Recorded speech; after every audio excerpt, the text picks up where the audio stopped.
Hello everyone and welcome to CodeCorp and welcome to another video of Java 8 Stream API series. So in this video we are going to talk about terminal operations. As if you have not watched the earlier videos, so in the previous videos we have covered the introduction to Stream API and the intermediate operations, and now we are covering the terminal operations.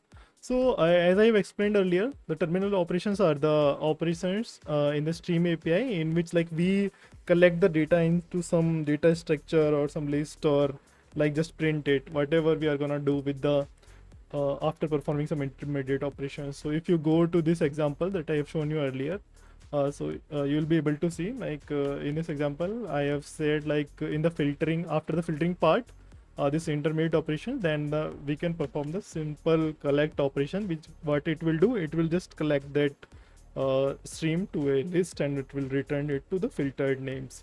Okay. And if you go with the daily life example, then here also you can see like after in this water, RO filter, added minerals, then after that, after performing these intermediate operations, the task is to collect them into a container or some bottle, or like just distribute the water among the people. So that task is called terminal operation. Okay. So let me get into the code, then only you'll be able to understand it like in better form.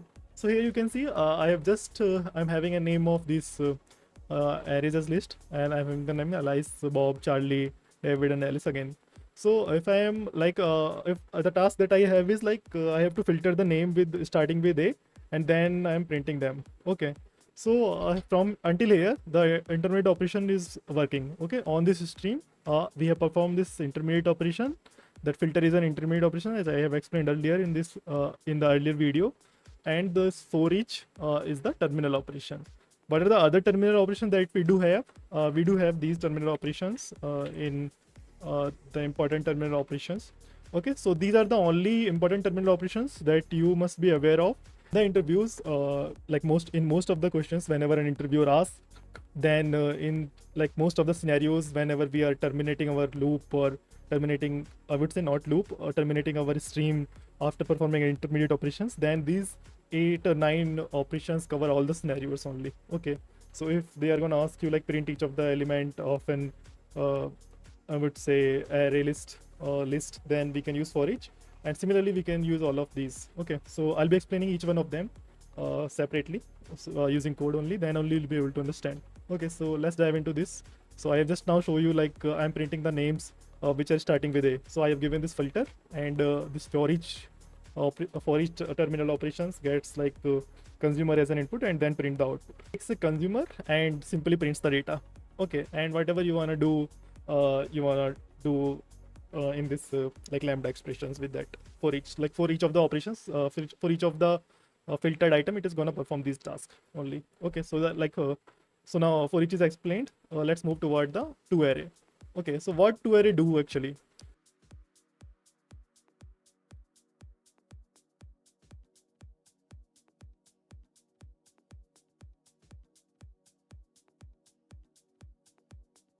So what toArray do actually? So let me write this down. Suppose I am having a name string array. So what I want to do, I want to store these items. Instead of printing them, I want to store these items into a string array. Okay. So for that, I am using this toArray. It takes an array as an input, and we have passed this as a method reference. So what I'm doing here, I'm storing all of the items which are starting with A to this names array. Okay. So if I print this, then I'll be getting the output. Okay. So if I'm printing this names array, so I'll be getting this output. Okay, it's an array, so I'm getting this. Suppose let me write a loop for string names array, and okay, sorry, for string names array, and I'm gonna print this name here. Okay, so now you get this output. Okay, so now the items has been stored in this names array using the toArray operations. Okay, so the next operation is this one, this reduce operations. So what reduce operation do is to reduce, like suppose I want to calculate the sum of the stream, or sum of the number of the streams. Then in that case, reduce operations what is do, like it takes two parameter as an input, and like perform some calculation or perform some output on those two inputs and combine them. Okay, so that is what the work of reduce operation. So let me show you here also. So suppose I am having this number as an list of integer, and suppose I'm performing this task, numbers dot stream dot reduce. It takes binary operator. Suppose I'm performing this x comma y, and I'm reducing it to x plus y. Okay. What it will return? It will return some integer value only. So I'm getting the sum into sum equals to this. Okay, it will return an optional value. So if I will write it here like dot get, then I'll be getting the integer value. Okay, so I'm getting like int sum, and if I will print this, then I'll be getting the output as the sum of all the integers that we do have in this. Okay, if I'm printing this, then I'll be getting 45. So 10, 1, 1, 2, 2, 3, the sum of them will be 45. So we have reduced this stream to a number. If I will do like I will perform x minus 9, then I'll be getting the difference of these numbers, like minus 25. This will be different from this, and then after subtracting each one of them, then in that scenario, we'll be getting this 25 as an answer. Okay, so I think now reduce is also done, and let's move toward the next one. Next one is collect. As I have already told you, collector is nothing just to collect the data into some kind of output. We do have that scenario here for. Okay, so let's do that again. Okay, so numbers dot stream dot filter.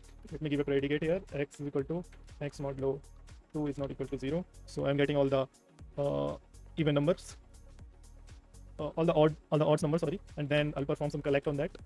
And in the collect, it takes collectors, and here you can take the output whatever we want.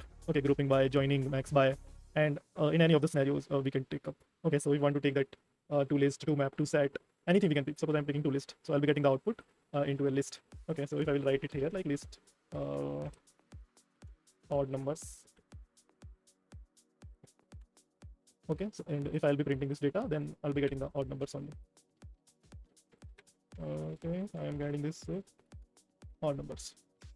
Okay, 1, 3, 5 are the odd numbers, then I'll be getting this. So I think collect is also clear. Maybe you can perform you can work on these collect operation, like what are the all collect operations are there. Maybe you can try them out and just you'll be get to know like how do they work and all. Okay.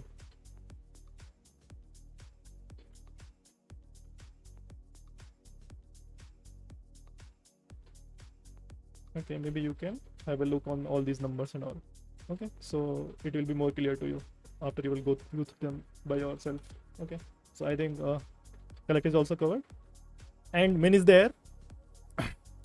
And min is there to find the minimum value from the list of numbers, and max is there to find the maximum value from that list of the numbers, and then count and find first and find any. Let me try them all. Okay, so let's go towards the min. Okay, so I'm having this number dot stream. Okay, and if the one more thing is there, like we can simply write the terminal operations without intermediate operation as well. Okay, it's not required that intermediate operation should be there or it should not be there. You can simply write the terminal operations, and it is not depend upon the intermediate operations whether it's there or not there. You can simply collect the stream into a terminal operations and then return the answer. Okay, so similarly what I'm doing here is I'm simply converting that list of numbers into a stream and then simply collecting them. Okay, and simply performing the operations min. Okay, so in the min operations, it's take comparator as an input, and if I will pass like comparator as like comparator take two inputs, x minus y, and it's give the output like x minus y. So in this case it will find the minimum. Okay, and answer is equal to. Okay, again, if you are performing a terminal operations and it is not collect and collectors too, then you'll be getting a optional value, and to get the answer from an optional value, you simply type get. Okay, so now if I type get, I'll be getting the output. Okay, so if I check it down here and suppose I run it, then I'm getting the 1 as the minimum. Okay, so simply 1 is there and 1 is minimum, so I'm getting this. You can either write lambda expressions. So I have told you this earlier as well. So in the sorted function, we can write lambda expression and we can use the existing comparator. Okay, so here if I use the existing comparator, performing the min operation, and it is taking the comparator as an input, and comparator is generally what it does, it sorts the input based on some values. So we do have multiple operations. Is like in comparator, suppose I'm writing that dot and I'm having this comparing int, comparing log, comparing double, natural order. So it will sort that data based on these inputs, and after that we'll be getting the minimum, or I would say like first value from that. So minimum operation generally picks that first value from that sorted order. So if I have sorted this in reverse order, then if I am sorting this in natural order, then I'm getting the output as 1.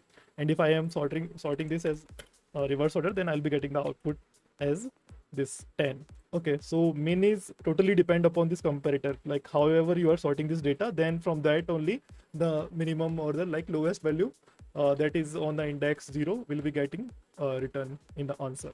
Okay, just keep in mind that like min operation does not directly gives you the output, the minimum output. It is totally based on the comparator that you are passing. Okay, and similarly for the max operation. So max operation is also kind of similar. Okay, so if I am passing like similar kind of operations, I'm performing reverse order and I'm passing max, then what it will do, maybe you can get an idea yourself. Like it will be returning the highest index of that particular stream. Okay, so if I'm printing this as answer 1, then in this case you can see in reverse order the operations will get sorted like 10, 9 and something like that. And once that's gets sorted, then I'll be getting the highest index output if I'm using max. And if I am using min, then I'll be getting the lowest index output from the sorted orders. Okay, so for this the answer will be 1 only. So as you can see, for this I was getting the output as minimum as like 0th index, and for this one I am getting the output as n-1 index. So okay, so I think min and max is also clear to you. Let's move toward the next operation, that is this count operations. Okay, so count operation is nothing. It just print the count of the elements of the stream. So generally if you write it like in dot count, okay, so let's write the count as, so in count is equal to numbers dot stream dot count. So it's gonna return a long value. Let me change that to long. And if I am printing this count, then I'll be getting the total number of elements that are there in that particular stream. So if you can see 1, 2, 3, 4, 5, 6, 7, 8, 9, 10, 10 elements are there in that particular stream, then I'll be getting the count as 10. Okay, so I think count is also clear. Then we can have like find first.